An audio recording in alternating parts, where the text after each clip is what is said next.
If you were in Europe, right, you could be fined and jailed, right, for in a case for like pushing something that's disinformation or whatever, or you're just goofing, right? Yeah, you can't goof, but you can't.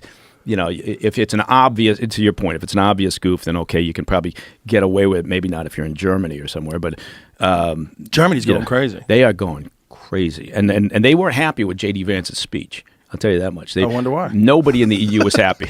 The head of the Munich Security Conference literally cried after the speech when they were addressing EU leaders following the speech, right, talking about the impact and what it might have meant for U.S.-EU relations and everything. Literally tears being shed over J.D. Vance's speech. What was it about his speech in particular that was offensive? Well, I think what they were anticipating at the Munich Security Conference was he was going to come in and he was going to talk about, obviously, the number one topic on the table for them was Ukraine, right? And, where are we going with that? Because obviously the EU leaders are now very concerned about U.S. commitment to NATO. What is the Trump administration, planning on doing in terms of further support for Ukraine, really further support for NATO? They looking to distance themselves. And Vance instead came in and didn't really focus on any of that. He turned it onto the European Union and to EU countries and the UK in particular, talking about how their biggest threat isn't necessarily Russia or China. Their biggest threat is what they're doing to themselves in terms of suppressing free speech from all the various groups out there, including conservative groups, the far left, whatever, determining that, this type of speech is illegal. We're going to pursue you. We're going to fine you. We're going to jail you.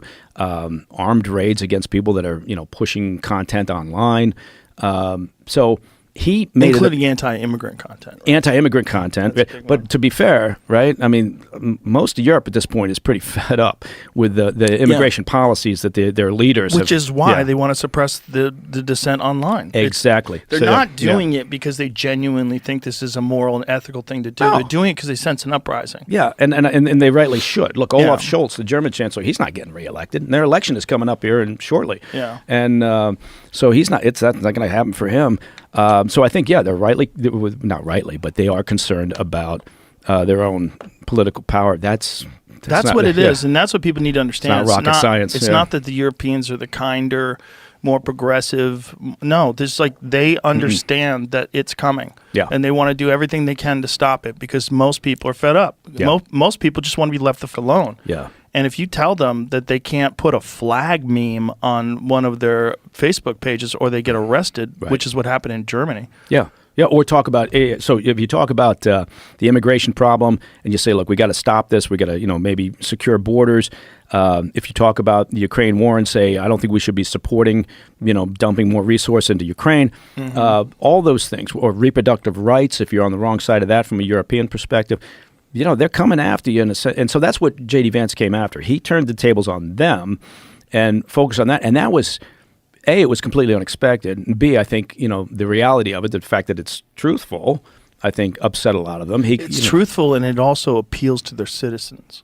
That's the thing. The citizens say, this is the way we want our government to talk. Yeah. And I think it's funny because a lot of people on, there's a lot of people on social media right now going, oh, my God, you don't realize how hated, you are now as Americans, and the U.S. is so hated. And I think, look, I spent most of my time overseas, right? And most people are going, yeah, it seems like it's common sense. You guys are finally coming around, right? And so I don't think they're going to win the argument that somehow the U.S. is more hated.